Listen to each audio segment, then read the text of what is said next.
You're back inside Lady Charmaine and Girlfriends with Jessica Jalea and Shari Wilson. All right, ladies, you heard the song. Nelly and Kelly was in a dilemma, as my husband say. They was in a pickle. They had eyes for each other. Now, Kelly had a man. But she was looking at Nelly and he was looking at Kelly. And like a shortstop, he said he picking up everything mama hidden. And in no time, he gonna make what was him mine. He said, and that's for sure. All right, I'm gonna start off with you, Miss Jessica. You ever been in a pickle? Have you ever had a Nelly in Kelly situation? You know, I find myself in several pickles. Most often. Really? You know, I can't honestly say that I've been like actually in a relationship and thought about lustingly and lovingly about someone that I had been with, but you know, I find myself dating people and maybe it'll be for a few months and you're kind of still getting to know each other, but you know, I've been out to dinner or to the movie or for a picnic and we're having this conversation and you're looking at me, looking at you, and I'm somewhere else. I just am. And it doesn't even have to be anything that he said or did. It's just me, and I do that a lot, and I think it's because when I genuinely care about anyone, I always will. Even when you know that relationship is not going to work, and it was never meant to work. Girl, you sing with one of the finest men on the planet. Yeah. She sing with Mr. Handsome, Debonair, Eric Benet. All right, I do. With that beautiful 5 o'clock shadow. Good God Almighty. I feel, when men age well, it's such a beautiful blessing. Hey, and girl. I thoroughly enjoy sharing the stage with Mr. bet you Benet. do, girl. I do. But that's my big When y'all brother. sing that song, Spend My Life With You on stage. We do. I'm going to see you on Saturday. You're going to be looking at me. You're going to be watching. Is she giving him the eye? I'm be looking too, girl. No, he's awesome. Let me not even get that started. I'm messing Me with and Eric are best of friends. But no, I have that thing. And again, that might attest to once again why I am still single. Like, I just find myself in. Oh, hey, hi. You got pretty girl problems. Hi. How you doing? I just. I love. I don't know. I guess no one has really been able to keep my full attention. What is that? And I think like I said, I know my bar is set very high. Pretty girl problem. But I mean, I don't know. Maybe that's it. I blame my daddy. It's his fault. It's his fault because he's such a great guy and such a great father. And so, in looking for someone to spend the rest of your life with, if it doesn't add up to your daddy, when you happen to be blessed with an amazing father, it's hard. It's really hard. See, you are a testament because most women are out there looking for their daddies, be it if he was an alcoholic, drunkard, or an abuser. True, very true. Isn't it amazing? And your daddy just so happened to set the bar so high that can't nobody meet your daddy's standard. Wow. And it's a trip that a lot of men do meet a lot of women's daddy standards, whether he was an abuser, alcoholic, absentee, cheater. That's so true. Yep. But most men do meet a woman. Meet a man that do meet their father's standards. You just so happen not to meet one because his standards are so high as a good man. I mean, I just was Is a good man really hard to find? I think so. It is. Well, and let me tell you, in LA, oh Lord, it's just, I don't know if I just haven't gone to the right places. Let me go no bars and stuff. No, I mean, there talking about, girl, can I buy you a drink? No, not the bar, but I mean, I don't know, just in general, people I meet, in passing or traveling or just doing whatever I may do. I don't know. And maybe it is just, you're not my father. Like, I don't know. I find myself comparing men to my dad. And when things happen and they may go to the left or too far to the right, and it's like, okay, well, what would he do in this situation? Not that. Okay. Well, moving on. And I think that's good because in family, we can't pick our brother. We can't pick our sister. We can't pick our dad or our mom. We can't pick our kids. But we can pick our husband. And so by doing that, we want to make sure that he is the one because that's the only one that we can really pick. That's it. So why not pick the very best? That's it. Exactly. TD Jakes said that. TD Jakes. And I'll wait. Amen. All right. Shout out to Bishop. All right. Wait on it. Wait on it. Now, do you think that you will ever find a man that can measure up to your dad? I hope so. Can he be lacking a few things? Yeah, I mean, you don't have to be perfect. No, what are some of those things that you say? Okay, if he don't match this, it's cool. It's cool. You know, like my dad, he's like such a great example, but I think he's always had like 3 or 4 jobs as long as I've known him. You know, he was a BMW black man working. Okay, right, all the time. And so, you know, in the midst of everything that was going on with her, it was, you know, maybe the state job or the church or any number of other things that he was doing.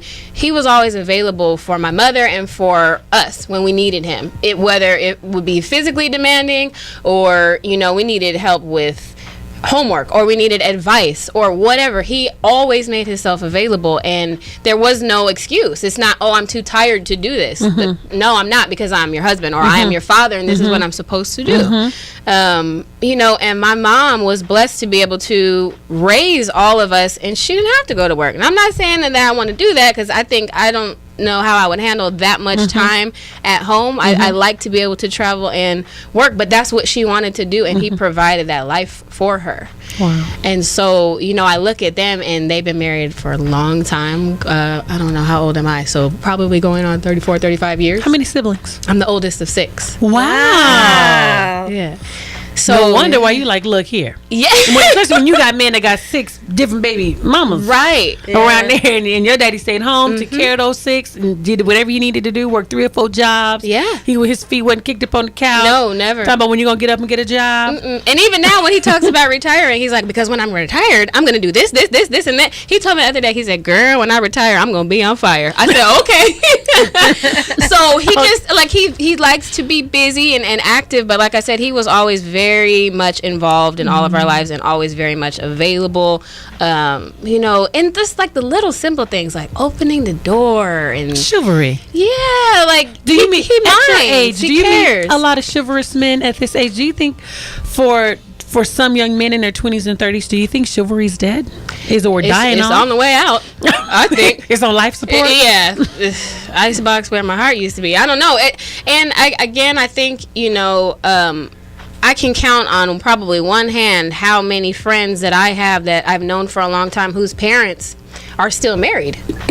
And so their experiences are different, and they didn't necessarily have that one-on-one time with their father or their mother to instill those things in them. And so they're kind of figuring life out on their own, and it may not even necessarily be intentional, but the result is what we have now. And it's my expectation of you is this, and you think that's ridiculous because you've never even experienced it. Wow. You've never seen it. You don't know what it is. And why bother now? Because you've gotten, you know, this far, wherever you're at in your life, without having to also be courteous, also be caring, also, you know, whatever the situation may call for. Yeah. So I think it is definitely, unfortunately, on the way out. As a father, if your father's listening, I would be a proud dad to hear my daughter say she can't find a man that measures up to me. I'm sure he's grinning from you know ear what I to mean? ear. That is something that I believe every dad should want to hear. Exactly. That I've been that prime example for my daughter on how a man should treat her. And because you cannot treat my daughter how I treat her, she's smart enough absolutely to recognize it and to stay single and kick you to the curb. And lead the boots. Right. Right. That's exactly right. But I think that's such a testimony to your father to be able to hear that, because you don't hear that a lot. You hear a lot of women say, you know, I had a relationship with my dad because I got daddy issues. And you hear a lot of that. A lot of women. I wasn't raised with my father. So you know what I mean? So the example of a dad is like, well, what is the example of a father? You know, you have absolutely no idea. And so when they say women have daddy issues, a lot of women do. Yeah. And you know, unfortunately, you don't. I'm over here hating. I am. But you know, it's good. I know, but you know, I have the other issues that stem from that. It's like, okay, now this is a constant comparison, and a lot of guys don't meet the mark, unfortunately. And I'm okay with that now. I don't know if I was a little bit older, I might be itching, like, okay. Or maybe they didn't even want to raise their own personal standard. That's true. Yeah. And I think that's the difference with me. I was raised with my mom and dad. They've been married for 42 years. But my dad was an excellent father, but a terrible husband to my mom. So I took what he was to my mom and said I didn't want that. So I tell him to this day, you was just a mean husband. You know, an awesome dad, but just a mean husband. Don't talk to my mama like that. Right. So moving forward, I love that he was a working man, but I want somebody who's not gonna be out there playing on me, or you know, he's gonna not be so demanding and ringing a bell every time he wants something. You know, Right. get your own food. The remote is right Get off there. that couch. If you could just slide Daddy, to and the get left. your own food. I would have loved to have seen that. Ding, ding, ding, ding, ding. Oh, that's Rudder Joe. To this day. To this day. My mom is sick and he is sick, and he be Charlotte, I had to hire someone, my auntie now, to come over and help my dad and my mom because he would drive my mom crazy. Charlotte, my mom get off for dialysis. I want something to eat. I said, if you don't get up, leave my mama alone and get up. Say, get up. Oh, But he my was God. a good daddy. Daddy, you was good. He probably listening. You was a good daddy. I love you. I love you, daddy. Sound like my daughter, she does that. I love you, Mom. Well, ladies, when we come back, we're going to talk about what would make you walk out in the middle of a date. Would you be like, you know what? That's it. Brother, I'm gone. Deuces. I got to go. At dinner, brother, say something just ridiculous. Now, what would make you walk out in the middle of a date? We're going to talk about that on Lady Charmaine and Girlfriends when we come back with Shari Wilson and Jessica Jalea. You're listening to Sacramento's First Lady, Lady Charmaine, on 97.5 KDEE. You're watching a Rich Girl Dreams production.